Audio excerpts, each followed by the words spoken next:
IT job కోసం చూస్తున్నారా? ఐటీలో కెరియర్ బిల్డ్ చూసుకోవాలనుకుంటున్నారా? అయితే సమాధానం coding tutor.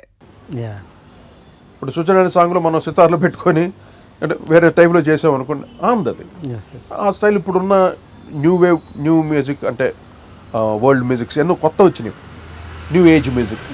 This kind of sounding విజువల్కి బాగా మ్యాచ్ అవుతుంది. అందువల్ల డైరెక్టర్స్ చాలా కష్టపడుతున్నారు. పాపం వాళ్ళు కూడా చెప్పకూడదు, కానీ ఇప్పుడు విజువల్స్ అంతా రెవల్యూషన్ అయిపోయారు. మీకెందుకు ఇప్పుడు బాహుబలి ఉంది, బాహుబలి సాంగ్ ఆ విజువలైజేషన్ చూసారు అసలు?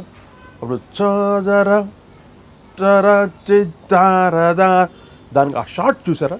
ఆ స్లో మోషన్లో అలా ఎగిరి ఎక్కడ స్విమ్మింగ్ పూల్ అదే ఐ మీన్ వాటర్ ఫాల్స్ మీద జంప్ చేస్తుంటే ఆ వాయిస్కి ఆ మ్యూజిక్కి ఆ విజువల్ చూసారా?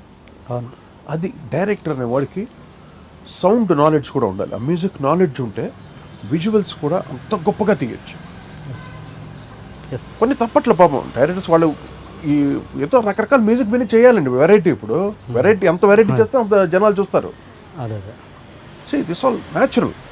అందువల్ల డైరెక్టర్స్కి ఆ టేస్ట్ ఉండాలి, ఆ విజువల్ తీసే ఐడియాస్, మంచి కెమెరామ్యాన్ కావాలి, ఆ బ్లాగ్స్ విజువల్ ఫీస్ట్ కదా అసలు. బాహుబలి ఆ సాంగ్స్ పిక్చరేషన్, ఆ సాంగ్స్ కానీ ఒక new style of creation.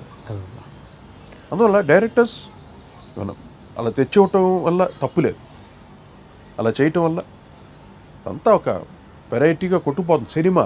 Just 3 గంటల సేపు మనం ఎంజాయ్ చేయడం కోసం వీళ్ళు పడే తపనలు.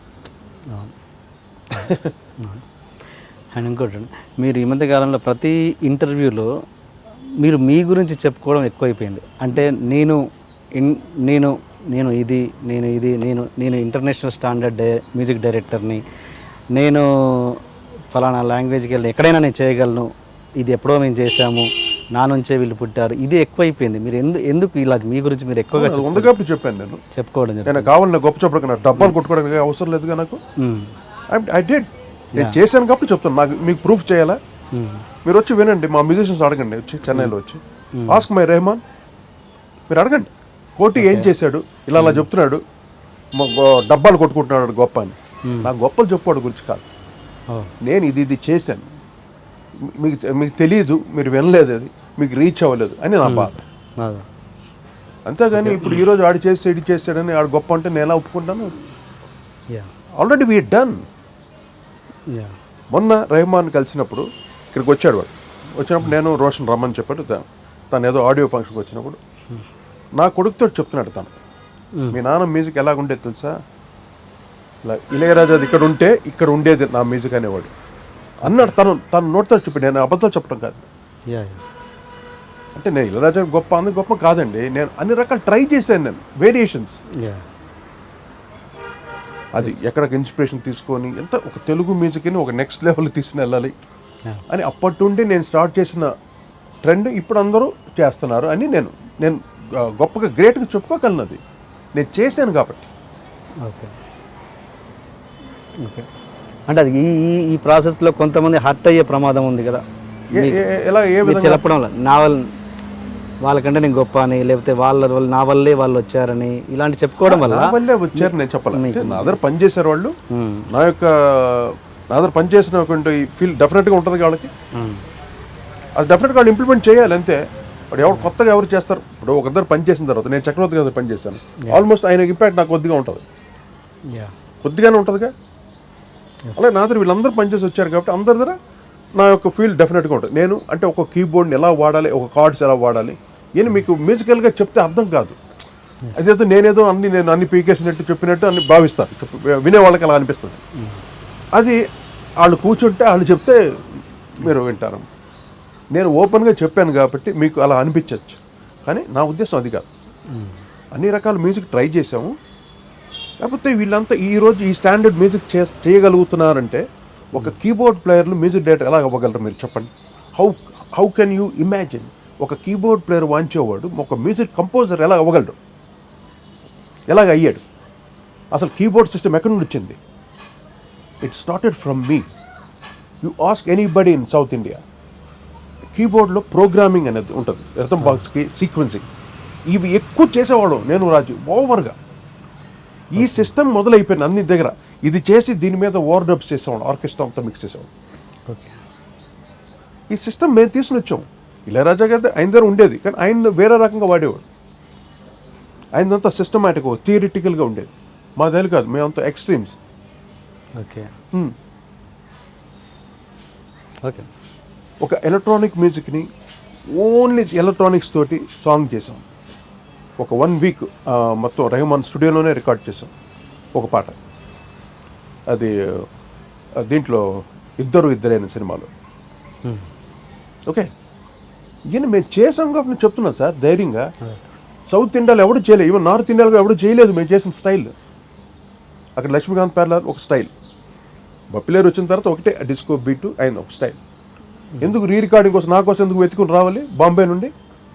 సుభాష్ గా ఎందుకు నా గురించి రావాలి? ఇక్కడ నేను గొప్ప ఎందుకు చెప్తున్నా అంటే, ఒక తెలుగువాడిగా నా మజాక ఇది, నేను ఇన్ని చేశాను, నేను చెప్పుకోవటంలో తప్పులేదు. ఓకే సరే. సుభాష్ గయ్ గారితో మీరు త్రిమూర్తి అనే సినిమా ఏదో అవును రీ రికార్డింగ్ చేశారు. ఎందుకు ఆయన అంటే ఇంత ఇంపాక్ట్ ఎలా క్రియేట్ చేయగలిగింది నార్త్ వాళ్ళకి? ఫలానా సౌత్లో కోటి గారు ఉన్నారు. యాక్చువల్లీ రెహమాన్ తాళ్ సినిమా జరుగుతుంది. తాళ్ సినిమా జరుగుతుండగా రెహమాన్ అడిగాడు, who is the best in south, నా సినిమాకి బ్యాక్గ్రౌండ్ స్కోర్ చేయాలి, who is the best in south అంటే ఒకటే మాట చెప్పాడంట రెహమాన్, సో ఓన్లీ కోటి ఈ కెన్ డూ అని. ఓకే. నేను అప్పుడు దేవి థియేటర్ అని ఒకటి ఉంది, దేవిశ్రీ అని థియేటర్. అక్కడ ప్రివ్యూ షో నా సినిమా చూస్తాను ఫ్యామిలీతో అంతా. హైదరాబాద్ అంటారు, చెన్నై. ఓకే. చూస్తుంటా నైట్ ఒక 11:30కి, ఇప్పుడు నైట్ షో చూస్తాను సినిమా. 11:30కి ఎవరో వచ్చి బయట వెయిట్ చేస్తున్నారని ఒక బాయ్ వచ్చి చెప్పాడు, నేను సినిమా చూస్తున్నాను. ఎవరో సార్ మీకోసం వచ్చారు బాంబే నుండి, ఆయన మిమ్మల్ని కలవాలంటే. సరే నేను లోపలికి, సరే ఉండమను, నేను వస్తున్నాను సినిమా ఇంట్లో చెప్పేసి నేను ఎవరో అని బయటకు వచ్చాను. కారు దగ్గర ఇలా నిలబడుకున్నాడు ఆయన.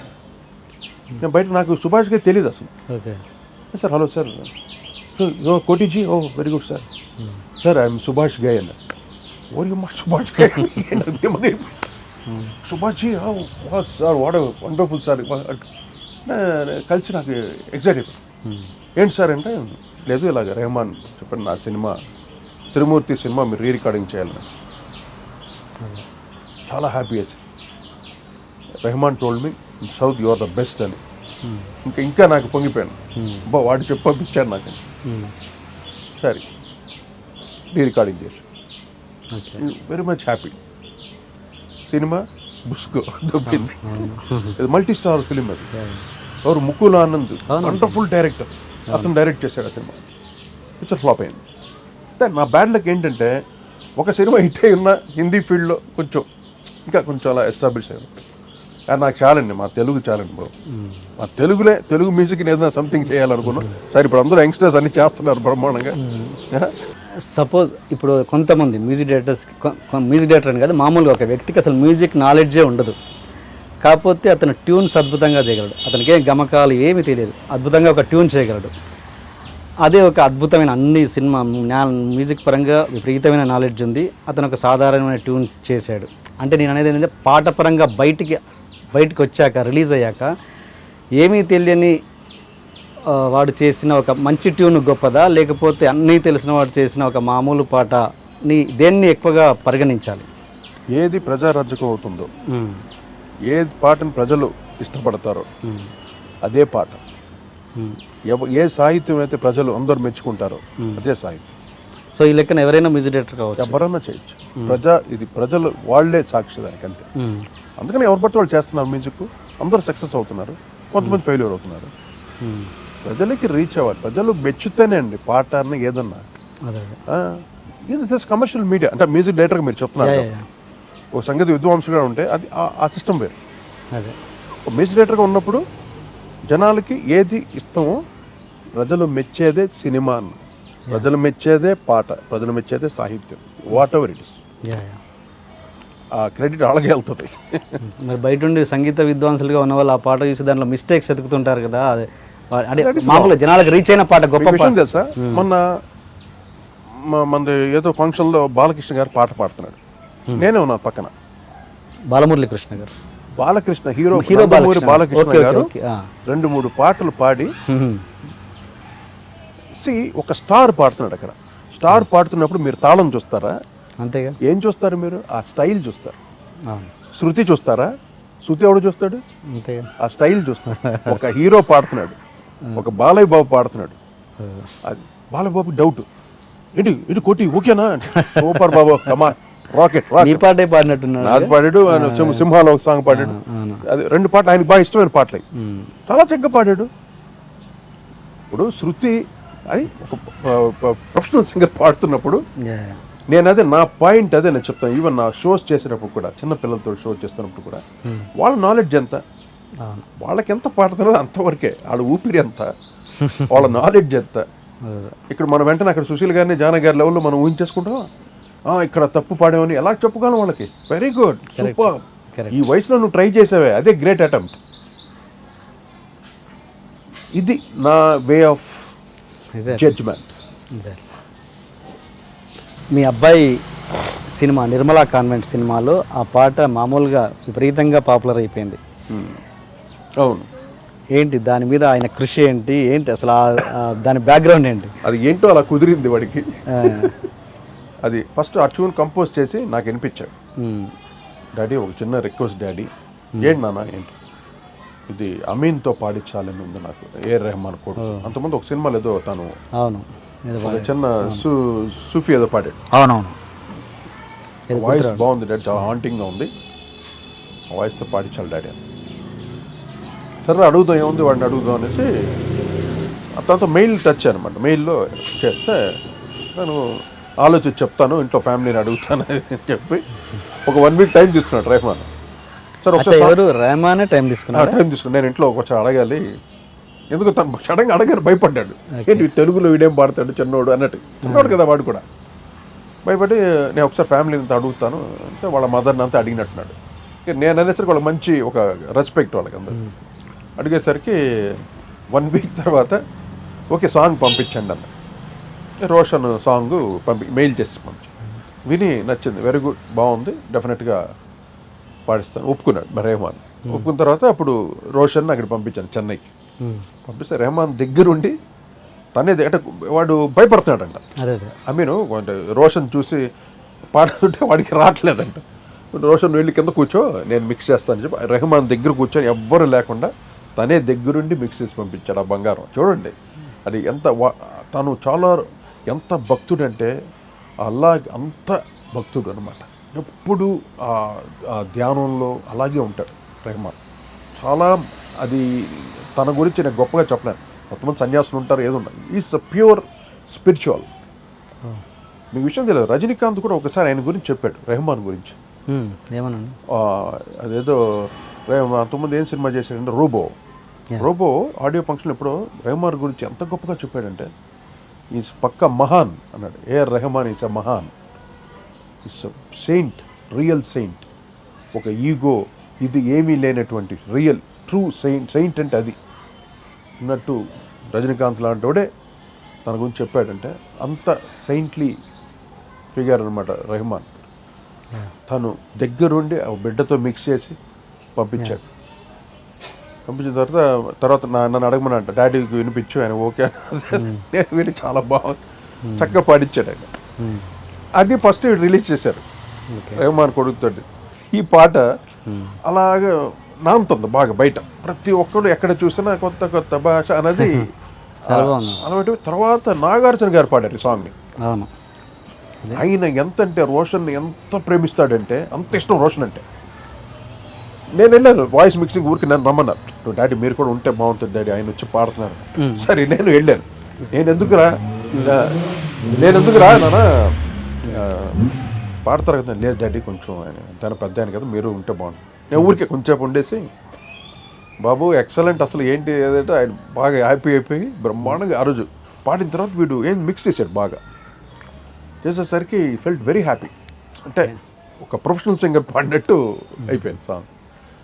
సో ఈ ఫెల్ట్ వెరీ హ్యాపీ. ఆ సాంగ్ కూడా తర్వాత విజువల్స్ పిక్చరైజ్ చేశారు సాంగ్ చేసి రిలీజ్ చేసరికి ఇంకా ఎక్కువ అయిపోయింది. ఆ పాట తర్వాత అబ్బాయికి ఏమన్నా ఇంకా మంచి ఆఫర్స్ వచ్చాయండి? అంటే సినిమా రిలీజ్ అవ్వాలి, సినిమా హిట్ అయ్యి అంతా ఇండస్ట్రీలో ఒక సక్సెస్ అండి. పాట హిట్ అయింది కదా, మంచి హిట్ అయింది, హిట్ అయింది. ఆఫర్స్ వస్తున్నాయి.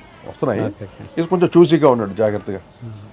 నాగార్జున మీరు పెద్ద హీరోలతో చాలా మందితో చాలా ఎక్కువ సినిమాలు చేశారు, బట్ నాగార్జున గారితో 3 సినిమాలు చేశారు, ఏంటి రీజన్? నాగార్జున 4 అనుకుంటానండి. విక్కీ దాదా ఫస్ట్ ఫిల్ము, విక్కీ దాదా, హలో బ్రదర్,